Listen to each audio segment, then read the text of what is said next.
La première phrase du programme, du thème de notre festival marial, c'est « D'un amour éternel, je t'ai aimé ».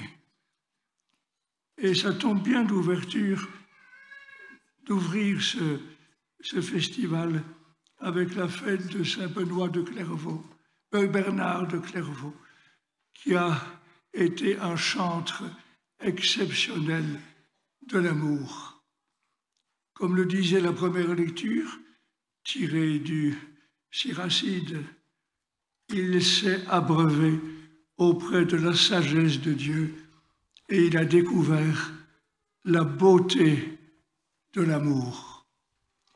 Nous possédons de lui une splendide homélie, qui est d'ailleurs retenue pour l'office des lectures lors de sa fête, où il célèbre la gratuité de l'amour.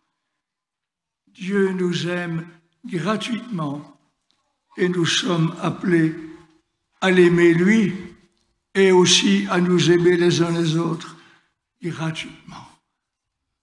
L'amour est gratuit par nature, en tout cas par vocation. Il y a une série de choses que nous faisons quotidiennement et qui sont très importantes, mais qui sont faites en vue d'autre chose. Par exemple, si vous aimez cuisiner, c'est très très bien, mais vous cuisinez pas uniquement pour cuisiner, vous cuisinez également pour préparer un repas qui sera apprécié par vos hôtes. Si vous balayez la maison, c'est en vue de la rendre plus propre, mais vous ne balayez pas simplement pour le plaisir de balayer. Tandis que l'amour, lui, se suffit à lui-même. On aime pour aimer. Il n'y a pas de raison d'autre. Et même s'il y en avait, on pourrait reprendre le mot de Pascal. Le cœur a ses raisons que la raison ne connaît pas. L'amour est gratuit par nature. On aime pour aimer. On n'aime pas pour autre chose que aimer. La gratuité de l'amour de Dieu. Dieu n'avait pas besoin de créer le monde, de faire exister le monde pour être enfin un Dieu d'amour. Non, il était déjà amour à l'intérieur de lui-même. C'est le sens de la Trinité. Trois personnes, mais qui ne font qu'un seul même être, un seul même Dieu. Où l'amour est totalement relationnel, gratuit. L'amour du Père pour le Fils, du Fils pour le Père, du Père et du Fils pour l'Esprit Saint, et inversement.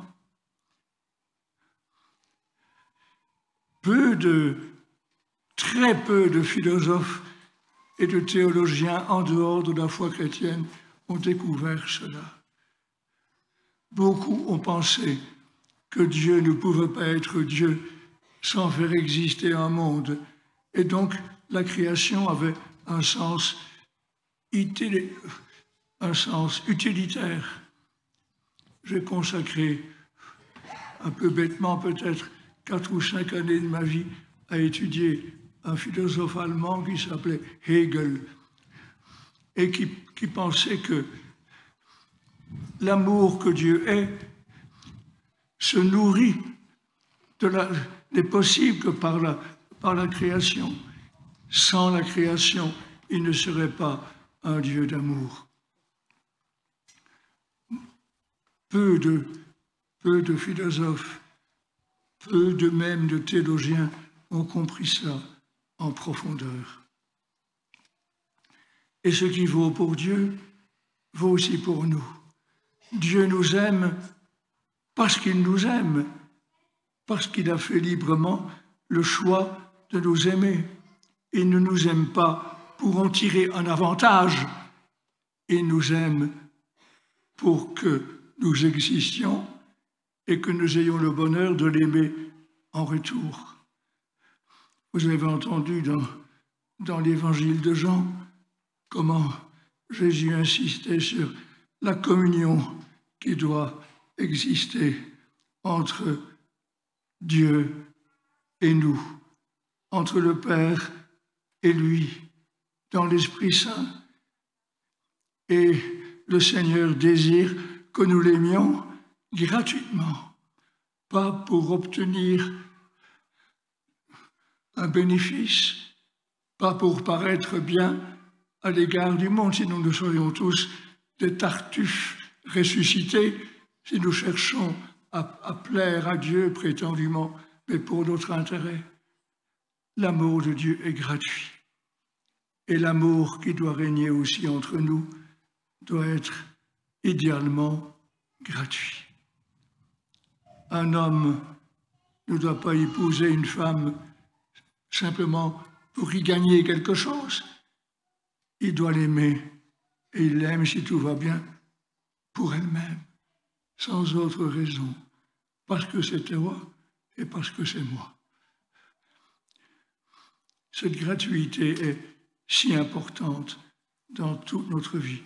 L'amour gratuit pour Dieu, parce qu'il vaut la peine.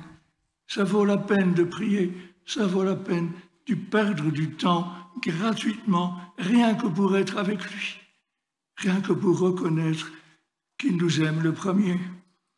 Et le véritable amour humain est celui qui se donne sans exiger un retour. Et on ne peut pas acheter l'amour, on ne peut pas l'exiger d'une personne, on ne peut pas dire à quelqu'un « je veux que tu m'aimes ». Ça ne peut être qu'un don gratuit de la part de l'autre et aussi de la part de nous-mêmes. Eh bien, en célébrant l'Eucharistie, en ouvrant notre festival par l'Eucharistie, nous l'ouvrons par le centre, car l'Eucharistie est le résumé, le concentré, le cœur de tout amour. C'est l'amour fait chair qui se rend sensible à nous.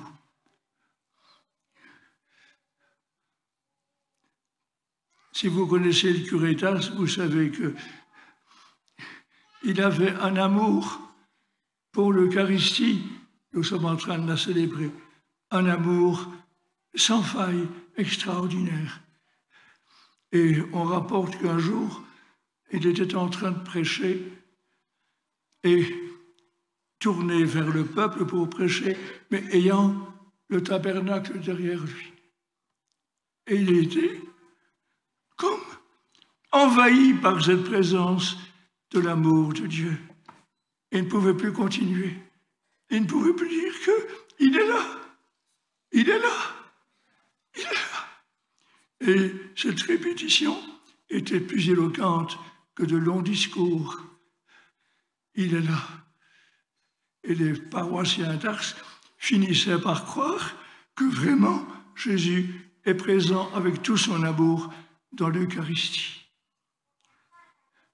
Quand j'étais supérieur de séminaire, on chantait souvent un chant inspiré de cela, de la beauté de l'Eucharistie.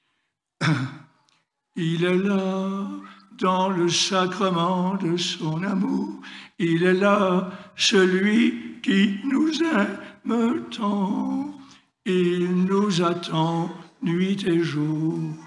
Il est là, il est là. Eh bien, merci Seigneur d'être là dans l'Eucharistie avec tout ton amour pour nous et infuse en nous un amour qui ressemble un peu au tien. Amen.